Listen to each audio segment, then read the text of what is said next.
Hi and welcome to another one of my blind whiskey videos. Tonight I'll be doing a video on Mackmyra whiskies from Sweden. These three whiskies were given to me by Dan at the Summerton club. It's a whiskey subscription club that I'm a member of. This video isn't supported or sponsored by them in any way. It's just a collection of samples that I've received over some time and thought I'd do a blind tasting, as I've now got three of them. On to Mackmyra. So Mackmyra is a Swedish distillery. They've been making whiskey for about 20 years, and the three whiskies that I've got tonight are the Vinterglöd, the Skördetid and the Efva. So let's start off with the Vinterglöd. That's winter glow in Swedish, and the whiskey is inspired by the Swedish winter tradition of drinking mulled wine when it's cold outside. And this particular whiskey is bottled at 46.1%, and the whiskey is primarily married from PX sherry casks, mulled wine casks and American oak. The Skördetid, that's Swedish for harvest time. That's also bottled at 46.1%. And Skördetid is a collaboration between the wine producer Massey and Mackmyra, and the whiskey itself is a combination of ex-Amarone wine casks, first fill bourbon, Oloroso small volume casks, American oak that's previously had Pedro Jimenez sherry in it. And we move on to the Moment Efva.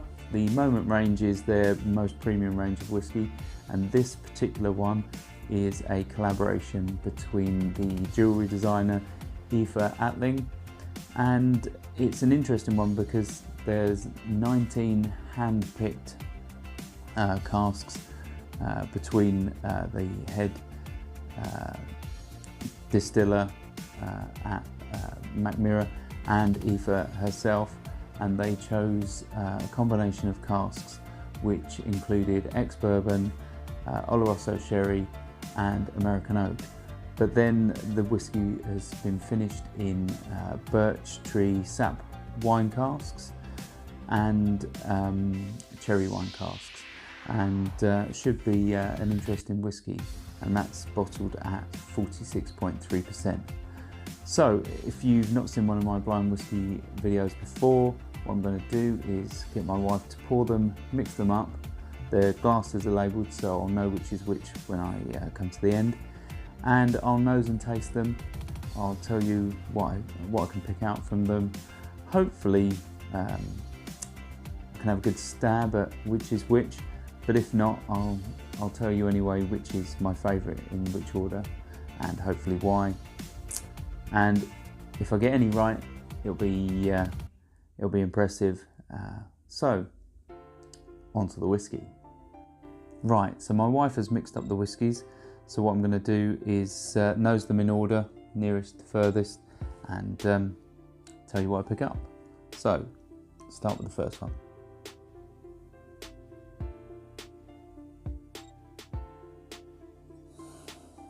Okay.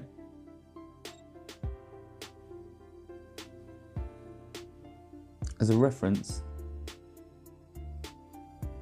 I'm getting alcohol vapour. I'm getting a hint of wine, possibly sherry.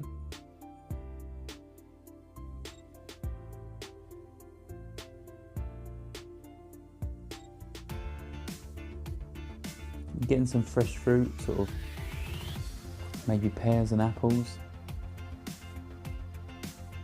It's definitely, I'm picking up a heavy sort of wine influence on that one. I'm really struggling to pick much more out. There's a hint of sort of vanilla sweetness, but as all of these have spent some time in American oak, I would expect that. I'm going to move on to the next one, maybe come back to this one. So what do I pick up on this?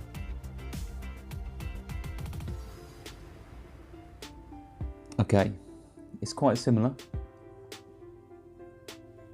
I'm picking up slightly richer fruits, sort of dark fruits, you know, sort of Christmas cake, that sort of like wine-soaked fruits. I'm picking up a hint of vanilla sweetness. I'm picking up a bit less, actually, if at all, the sort of orchard fruits. Maybe a bit of fudge. Okay, on to the last one.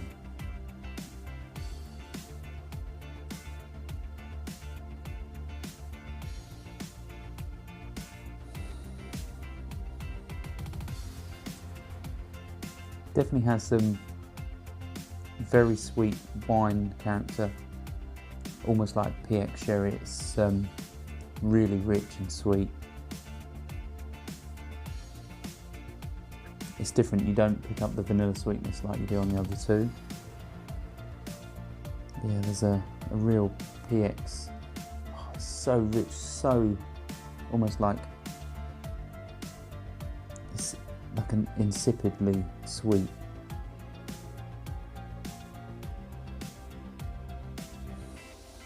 Almost like a jam, like a rich fruit jam as well. There's definitely similarities between all of those on the nose. Maybe they need longer in the glass to pick up, you know, more flavour and more complexity. But I think the palate will reveal more from these single malts. So let's try the first one.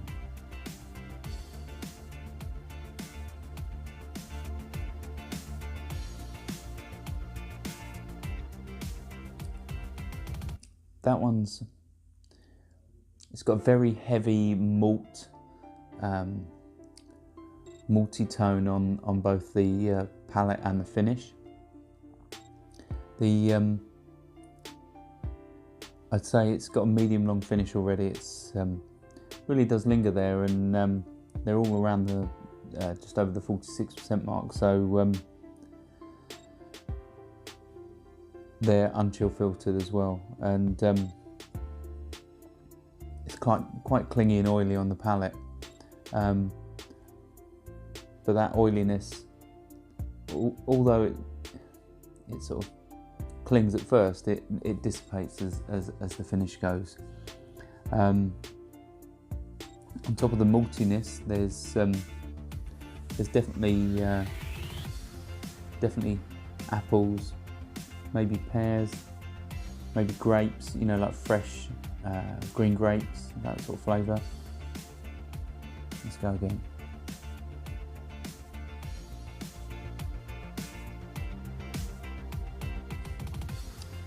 There's almost like a red wine taste to this one. That sort of, you know, the sort of red wine tannins that you get.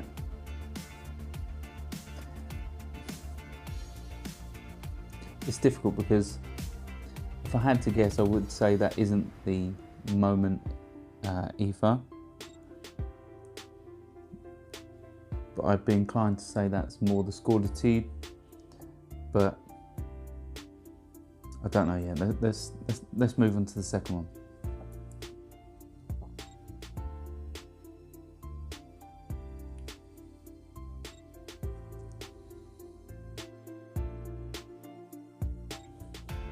Right, so this one has that maltiness, that, you know, overwhelming maltiness, which obviously comes from the barley and then you make spirit. But there's definitely a more noticeable sort of sherry sort of wine finish there. I'd say if I had to guess already, I'd say this one is probably the Vinterglöd, and this one is the Skördetid, but I'm going to go for another taste.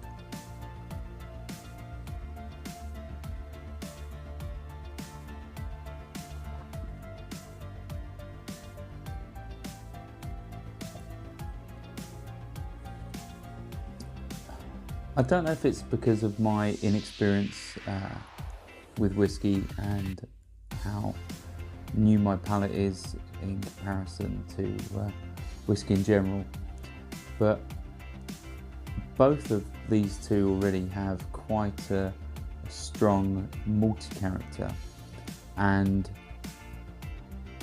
the other flavours on the palate are very simple, muted. They both have a noticeable sort of red wine taste to them, but I'd say it's quite like that malty character is, you know, a cereal note is what really shines through on both of those, and yeah, they're not complex enough with the maturation and finish in the other casks that they probably would have lived in. I'm really getting sort of an oaky cereal taste with those. But I'm going to have a glass of water before moving on to the last one. Right, so on to the last one. It's had a bit longer in the glass.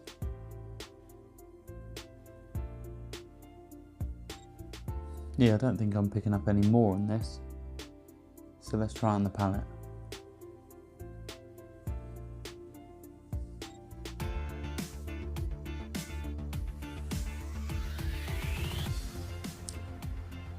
That one is a completely different liquid.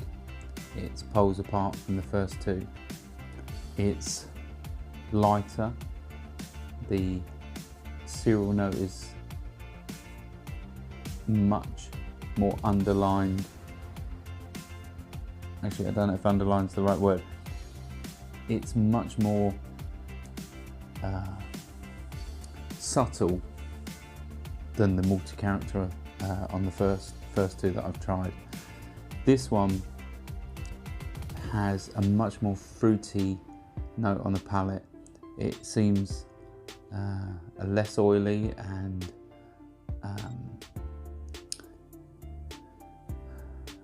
more simple liquid in the mouth, and it seems to want to flow and get everywhere in your mouth and open up. I was definitely getting more interesting flavours with this one. I'm going to have a go and see what I pick up.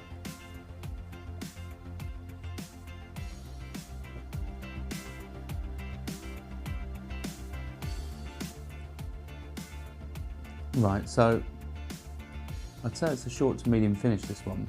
I'm getting those sort of red wine tannins, very similar to the previous ones, but I'm getting a much more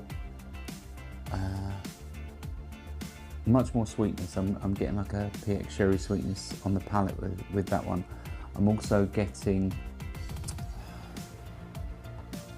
almost like a hint of balsamic vinegar.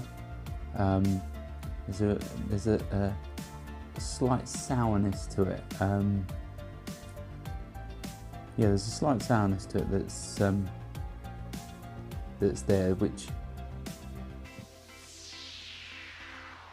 disappears reasonably quickly, but it's noticeably different to the first two. I am struggling though with all three of these to pick out lots of flavours. They are heavily dominated by a wine taste of some sort or another, and my experience with wine is even less than it is with whiskey. So it's difficult to pinpoint precise flavours with these. What I'll do is I'll rank them in order of preference and have a stab at which I think is which. In order of preference, I would say it's this one first, this one second, and this one third. None of them are bad whiskies, it's just that they stand out for different reasons. So if I had to have a stab at which is which, I would say this is the Efva. So my preferred is the Efva. Second place I think is the Vinterglöd, the Winterglöd. And third I think is the Skördetid, which is harvest time. So I'm alright. Let's have a look. So I thought this was the Efva, and there's an E there, so 1 out of 1, that's not bad. Well, 1 out of 3. I thought this one was the Vinterglöd. No, that's the Skördetid. So this one must be the Vinterglöd. Yeah, so 1 out of 3 is not bad. I did think these two were very similar. I found the character difficult to pick out. So it could just be that there's, because of the sample bottles, it could just be that they are very similar. It could just be my palate. So here's to another one that I got wrong. Well, actually, I got this one right. Slauncher. I hope you enjoyed this video. If you did, why not give it a like or a comment, and please consider subscribing for more videos like this.